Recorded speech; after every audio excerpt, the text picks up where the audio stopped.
এই গরমে সত্যি কথা বলতে কি কারোরই রান্নাঘরে বেশিক্ষণ কাটাতে ইচ্ছে করে না, তবুও রান্না তো করতেই হবে।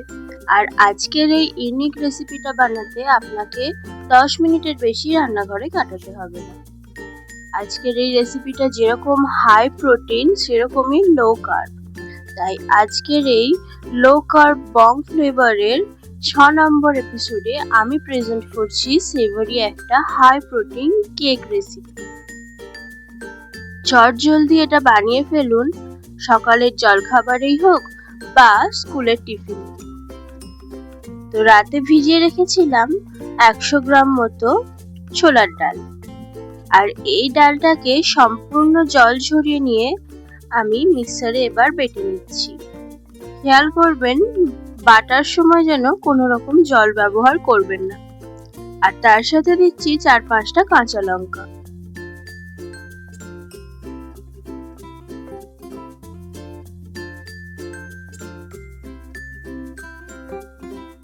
এবার এই ডাল বাটাটা একটা বোলের মধ্যে নিয়ে নিয়েছি, আর তাতে দিচ্ছি স্বাদ মতো নুন, অল্প একটু হলুদ গুঁড়ো, 1 চামচ মতো সাদা তেল আর বেকিং সোডা। আর তার সাথে অ্যাড করব 3 থেকে 4 টেবিল চামচ টক দই। এগুলো দিয়ে এটাকে ভালো করে মিক্স করে নেব।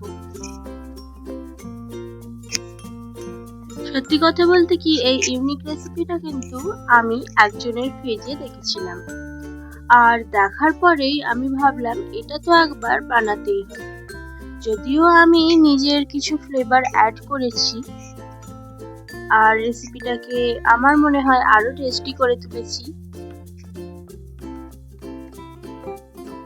এবার বানিয়ে নেব ফিলিংটা বানানোর জন্য আমি এখানে 500 ml দুধ থেকে ছানা বানিয়ে নিয়েছি।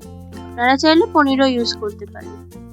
ছানাটার জল ঝরিয়ে নিয়ে এই ছানাটাকে নিয়ে নিচ্ছি একটা বোলের মধ্যে।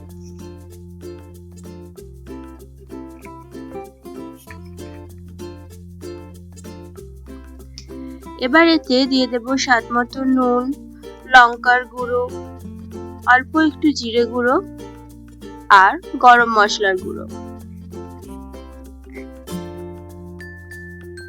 এগুলো দিয়ে ভালোভাবে মিক্স করে নেব আর ক্রাম্বল করে নেব।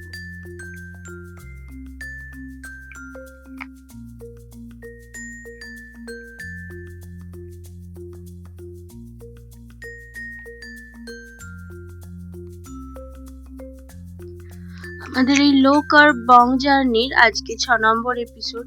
এর আগের এপিসোডগুলো যদি আপনারা দেখতে চান আমার চ্যানেলে অবশ্যই দেখতে পারেন। সেখানেও আমি এরকমই হাই প্রোটিন লো কার্ব অথচ সহজ সহজ রান্নার রেসিপি ছেড়েছি। আর এই রেসিপিটা ভালো লেগে থাকলে অবশ্যই চ্যানেলটা সাবস্ক্রাইব করে দিন আর একটা লাইক করে দিন।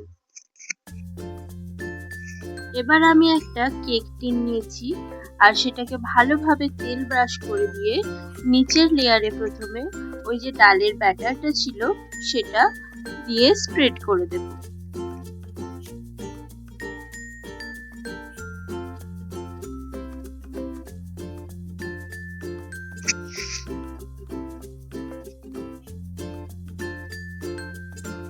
ভালোভাবে স্প্রেড করে দেওয়ার পর মাঝে দিয়ে দেব ফিলিংটা, আর উপর থেকে আবারও ঢাকা দিয়ে দেব ওই ডালের লেয়ারটা দিয়ে।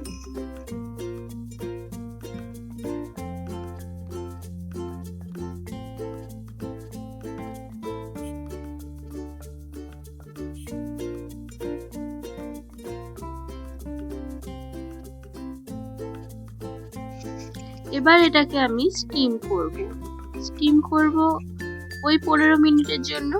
তাহলেই তৈরি হয়ে যাবে আমাদের এই সুন্দর savoury high protein cake recipe. তাহলে বলুন রান্নাঘরে আপনাকে কতক্ষণ কাটাতে হলো রেসিপিটা করার জন্য? Hardly 10 minute. তাই আর দেরি না করে কাল সকালে ঝটপট জলখাবারে এই রেসিপিটা একবার বানিয়ে দেখুন। আপনি একবার খেলে বারবার বানাবেন, কারণ এটা সত্যি খুব টেস্টি। এখন আধ ঘন্টা পর এটাকে নামিয়ে ঠান্ডা হতে দিয়েছিলাম আমি কিছুক্ষণ। ঠান্ডা না হলে কিন্তু এটা ডিমোল্ড করার সময় ভেঙে যেতে পারে, তাই একটু ঠান্ডা করে নেবেন। আর এইভাবে সাইডগুলো কেটে দিয়ে আস্তে আস্তে আমি ডিমোল্ড করে নিচ্ছি। ডিমোল্ড করতে তবে খুব একটা অসুবিধা হয়নি, খুব সহজেই উঠে চলে এসেছিল।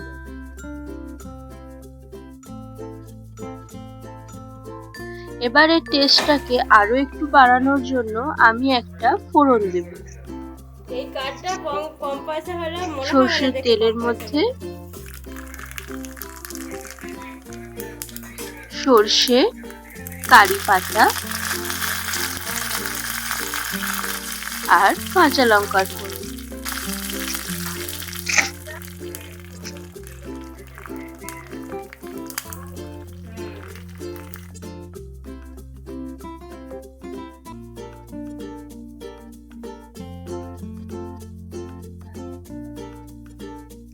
ব্যাস, এবার এটাকে ইচ্ছে মতো শেপ দিয়ে কেটে নিন আর সার্ভ করুন।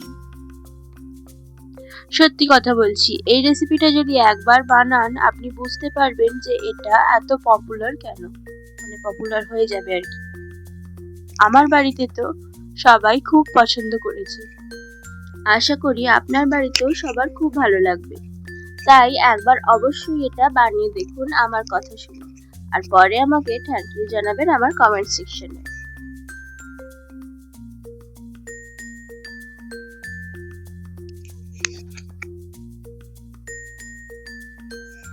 দেখা হবে আবার পরের ভিডিওতে। ততদিন পর্যন্ত ভালো থাকবেন, সুস্থ থাকবেন। নমস্কার।